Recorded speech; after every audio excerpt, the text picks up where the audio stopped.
Welcome to today's reading from the Krishna book. We're reading the chapter Killing the Keshi Demon and Vyomasur. Yesterday we read Keshi Demon and Vyomasur were killed by the Lord, and Narad Muni was praising Lord Krishna. You have taken birth in the Yadu dynasty or the Vrishni dynasty. Your advent on the surface of the earth in your original form of eternal blissful knowledge is your own pastime. You are not dependent on anything but yourself.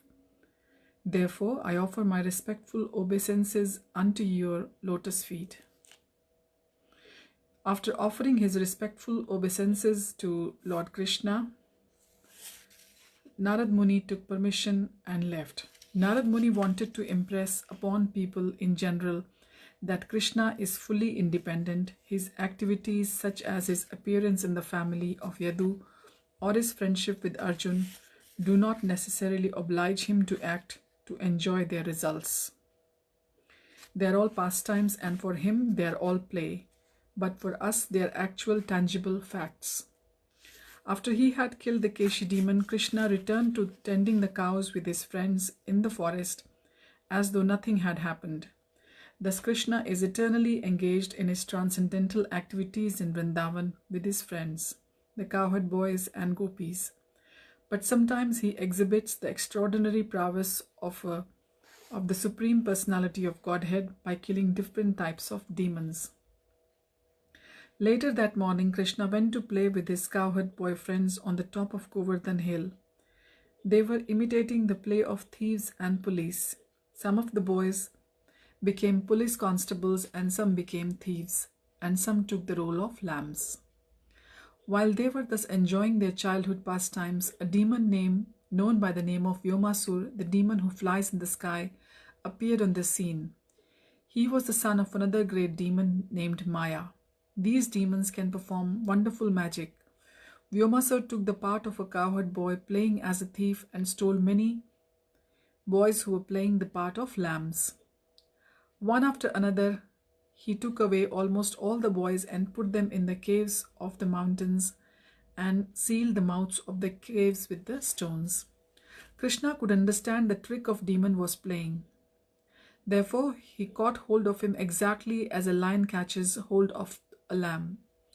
The demon tried to expand himself like a hill to escape arrest, but Krishna did not allow him to get out of his clutches.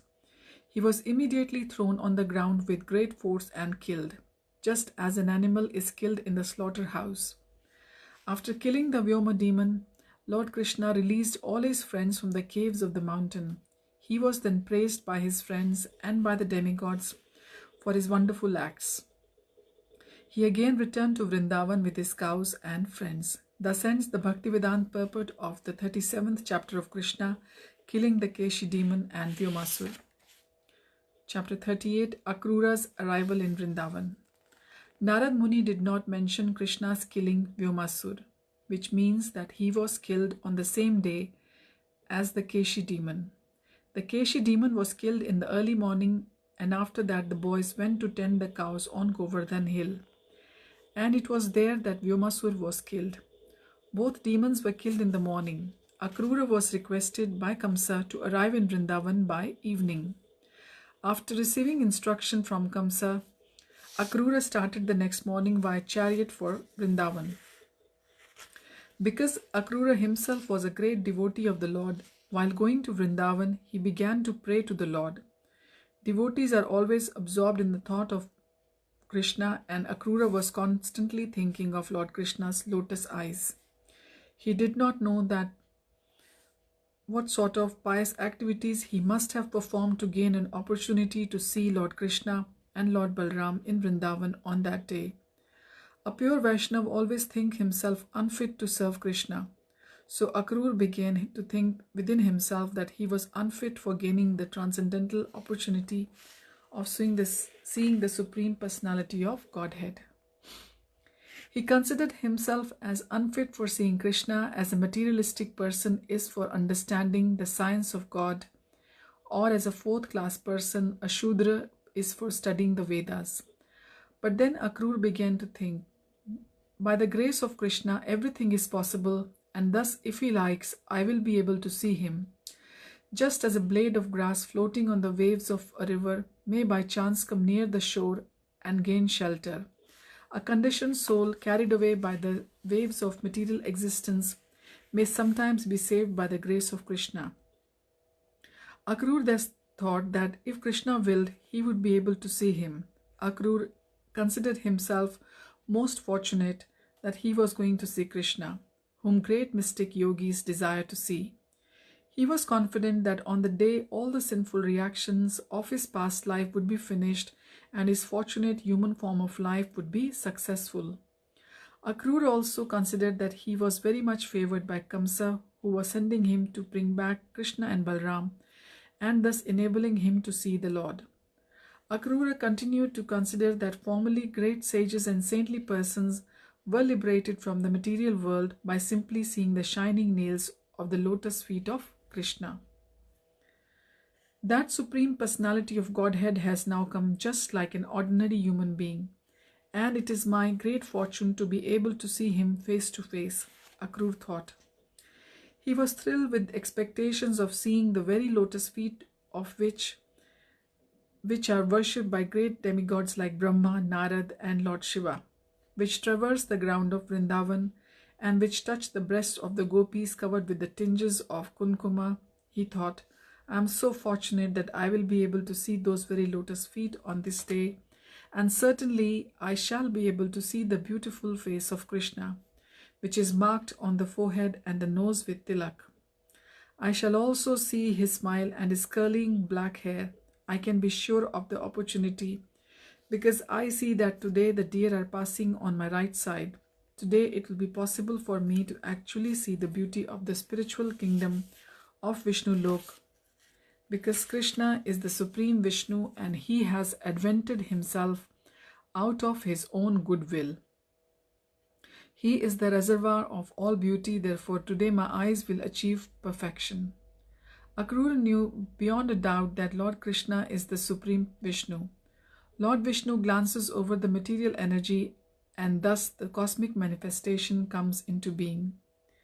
And although Lord Vishnu is the creator of this material world, he is free by his own energy from the influence of the material energy. By his internal potency, he can pierce the darkness of the material energy.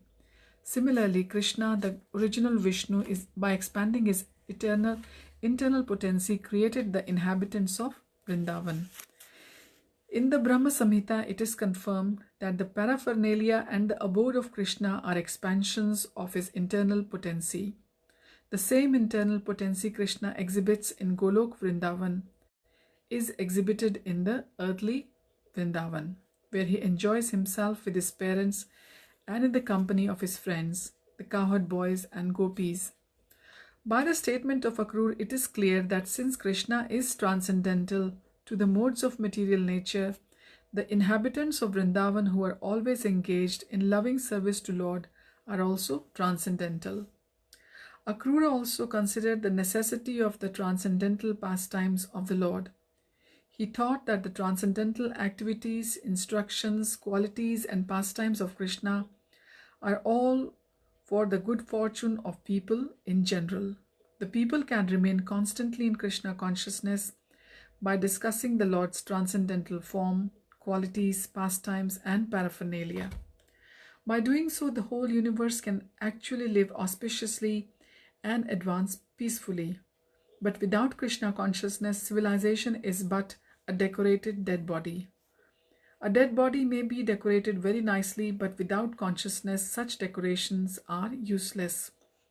Human society without Krishna consciousness is useless and lifeless. Akrura thought. That Supreme Personality of Godhead Krishna has now appeared as one of the descendants of the Yadu dynasty. The principles of religion are his enacted laws. Those who are abiding by such laws are demigods, and those who are not abiding are demons. He has advented himself to give protection to the demigods, who are very obedient to the laws of the Supreme Lord. The demigods and the devotees of the Lord take pleasure in abiding by the laws of Krishna, and Krishna takes pleasure in giving them all sorts of protection. As confirmed in the Bhagavad Gita, these activities of Krishna, his protecting the devotees and killing the demons, are always good for men to hear and narrate. The glorious activities of the Lord will ever increasingly be chanted by the devotees and demigods. Krishna, the Supreme Personality of Godhead, is the spiritual master of all spiritual masters. He is the deliverer of all fallen souls and proprietor of the three worlds. Anyone who is able to see him with eyes smeared with love of Godhead enjoys a festival of seeing. Today I shall be able to see the Supreme Personality of Godhead, who by his transcendental beauty has attracted the Goddess of Fortune to live with him perpetually. As soon as I arrive in Vrindavan, I will get down from this chariot and fall prostrate to offer my obeisances to the Supreme Lord, the master of material nature and all living entities. The lotus feet of Krishna are always worshipped by great mystic yogis, so I shall also worship his lotus feet and become one of his friends in Vrindavan, like the cowherd boys. When I bow down before Lord Krishna in that way, certainly he will place his fearless lotus hand on my head. His hand is offered to all conditioned souls who take shelter under his lotus feet. Krishna is the ultimate goal of life for all the people who fear material existence, and certainly when I see him, he will give me the shelter of his lotus feet. I am aspiring for the touch of his lotus-like hand on my head. When that hand touched the presentations of King Indra and King Bali, these two became qualified to be lords of the universe. And when that hand touched the gopis as they danced with Krishna in the Rasa Leela, it relieved all their fatigue. In this way, Akrura expected blessings from the Lord.